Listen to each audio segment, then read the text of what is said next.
اللہ تعالیٰ جب اپنے حبیب کی امت کے اولیاء اللہ کو یہ بینائی، یہ آئی سائٹ، یہ بصارت، یہ بصیرت عطا فرمایا ہے، تو اللہ تعالیٰ کے رسول صلی اللہ علیہ وسلم کی بصیرت کا کیا عالم ہوگا، آپ کے علم غیب کا کیا عالم ہوگا. آپ دیکھتے ہیں کہ ایک غزوے کے وقت سرکار کا اونٹ چھوٹ گیا، اس کے بعد وہ اس مقام سے چلے گیا، اور کدھر گیا کسی کو پتا نہیں.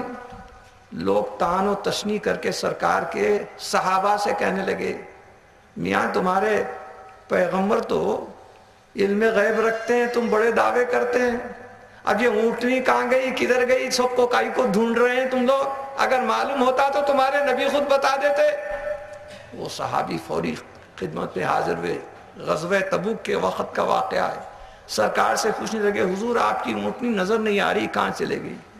آپ نے فرمایا یہاں سے اتنے فاصلے کے اوپر ایک جھاڑ ہے، اس جھاڑ کی ایک شاخ میں میری اونٹنی کی نکیل اس میں پھنس گئی ہے اور وہ وہیں ٹھہر گئی ہے، تم جا کے دیکھو وہاں پر موجود رہے گی. فوری گئے تو کیا دیکھتے ہیں کہ سرکار نے جو جو فرمایا تھا بالکل وہیں پر اونٹنی موجود ہے. یہ حضور کے علم غیب کی یہ بات ہے. سرکار کو تو جو چھپی ہوئی چیز ہے وہ تو آنکھوں کے سامنے روشن ہے.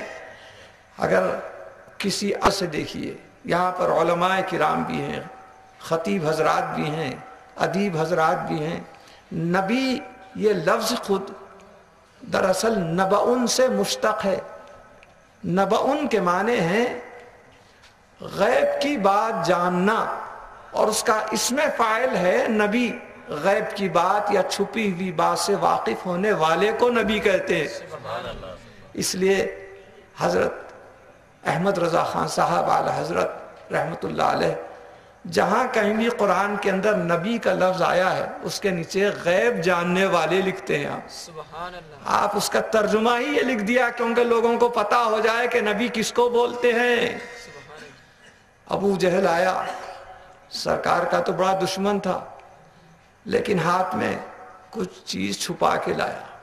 کہنے لگا، اے محمد صلی اللہ علیہ وسلم، اگر آپ نبی ہیں تو میرے ہاتھ میں کیا چھپا ہے بتا سکتے ہیں؟ دیکھیے جملے سے واضح ہو رہا ہے کہ سرکار کو تو نبی نہیں مانتا، مگر نبی کی اس صفت کو تسلیم کرتا ہے کہ جو نبی ہوتا ہے چھپی چیز سے واقف ہوتا ہے.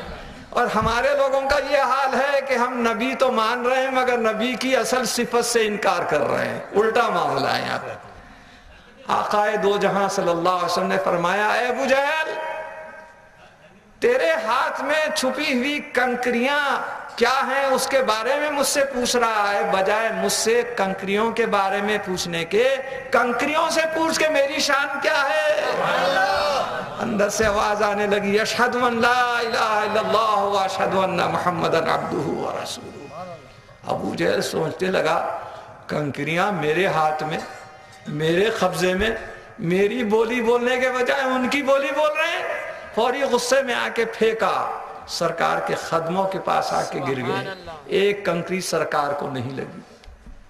دیکھیے واقعہ تو آپ سنے بھی ہوں گے، پڑھے بھی ہوں گے، مگر میری عجیب بات ہے کہ ہر واقعے میں عقیدے کے، سنی عقیدے کے کچھ پوائنٹس نکالتا ہوں.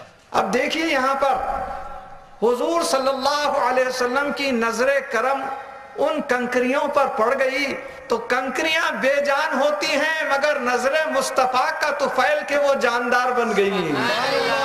بے جان کو نظر کرم جاندار بنا دیتی ہیں. اس کے ساتھ ساتھ میں دیکھا نہ صرف جاندار بن گئی بلکہ بولنے والی زبان والی بھی بن گئی.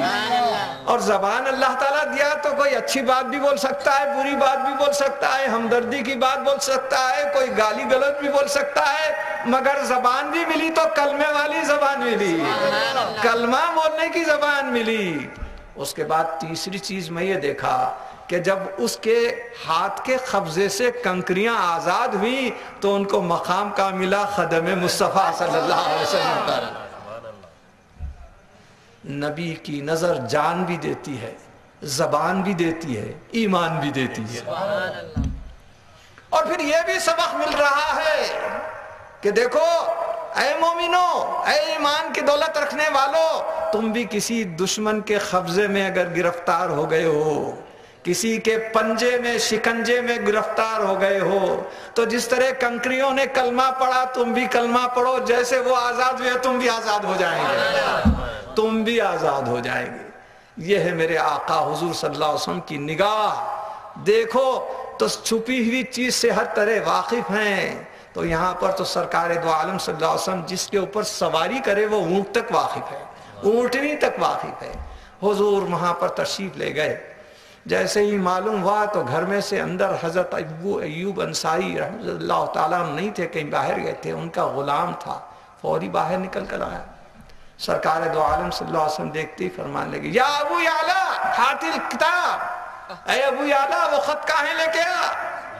پریشان ہو گیا وہ کہ میں نہ کبھی آپ کو دیکھا، نہ آپ مجھے کبھی دیکھے، نہ میرا نام آپ کو بتایا گیا، نہ کسی نے آپ کے سامنے ذکر کیا، یہ ایسے کیسی ہستی ہے کہ ان کو میرا نام بھی معلوم ہے، اور 1000 سال سے ہمارے مالک کے خاندان میں جو خط چلے آ رہا ہے طبا کا، اس کے بارے میں بھی معلوم ہے، وہ خط لے آ بول رہے ہیں۔ سمجھ گیا کہ یہ نبی کریم صلی اللہ علیہ وسلم ہی ہو سکتے ہیں۔ اندر سے گیا اور وہ خط لے کر آیا، حضور کی خدمت میں پیش کر دیا۔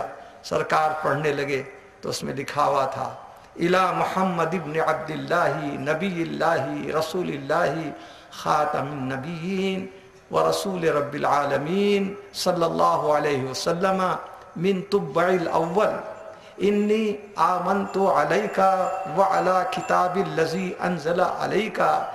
یا رسول اللہ صلی اللہ علیہ وسلم، میں آپ کے اوپر بھی ایمان لایا، آپ کی کتاب پر بھی ایمان لایا جس کے اوپر آپ پر نازل ہونے والے ہیں، اور میں آپ کی ملت سے ہوں، آپ کی سنت سے ہوں، آپ کے دنیا میں تشریف آوری رونق افروز ہونے سے کئی سال پیشتر میں ایمان لا لیا ہوں۔ اب اس کے بعد میری درخواست یہ ہے کہ کل قیامت کے دن میری شفاعت فرما۔ سبحان اللہ، سبحان اللہ۔ حضور 3 مرتبہ اس کو پڑھتے ہیں اور کہتے ہیں اخی طبا کی شفاعت کروں گا، اخی طبا کی شفاعت کروں گا۔ تو پتہ چلا کہ حضور دنیا میں رونق افروز ہونے سے 1000 سال پیشتر سے آپ کا ذکر جمیل ہو رہا ہے، آپ کے بارے میں اللہ تعالیٰ کے رسول پاک صلی اللہ علیہ وسلم کے بارے میں کب سے ذکر ہو رہا ہے، آپ کی تشریف آوری کا کب سے تذکرہ ہو رہا ہے۔ اسی لیے میں نے کہا حضور کی میلاد 2 قسم کی ہے، ایک نوری میلاد جو سارے لوگوں سے پیشتر، ساری مخلوق سے پیشتر، اور دوسری میلاد بشری میلاد جو آج سے 1500 سال پیشتر حضور دنیا میں تشریف لے آئے۔ اور آپ کی جو تعریف ہے، توصیف ہے، آپ کا ذکر جمیل ہے، پہلے کے لوگ بھی برابر کرتے آ رہے ہیں اور اب کے بعد کے لوگ بھی برابر کر رہے ہیں، اور قیامت تک آپ کا ذکر ہوگا۔ اس لیے آپ کا اسم گرامی ہی محمد صلی اللہ علیہ وسلم، یہ ایسا اسم مفعول ہے کہ اس کے معنی ہی یہ ہوتے ہیں لما حمدہ الاولون والآخرون، پہلے کے لوگ بھی جن کی تعریف کرتے آئے اور آئندہ قیامت تک ان کی تعریف ہوتی ہی رہے گی۔ اور وہ تعریف کون سی ہے؟ وہ تعریف ہے درود کی شکل میں، سلام کی شکل میں۔ حضور صلی اللہ علیہ وسلم نے فرمایا تھا کہ جب کبھی میرے دنیا سے پردہ کرنے کے بعد میرا کوئی امتی درود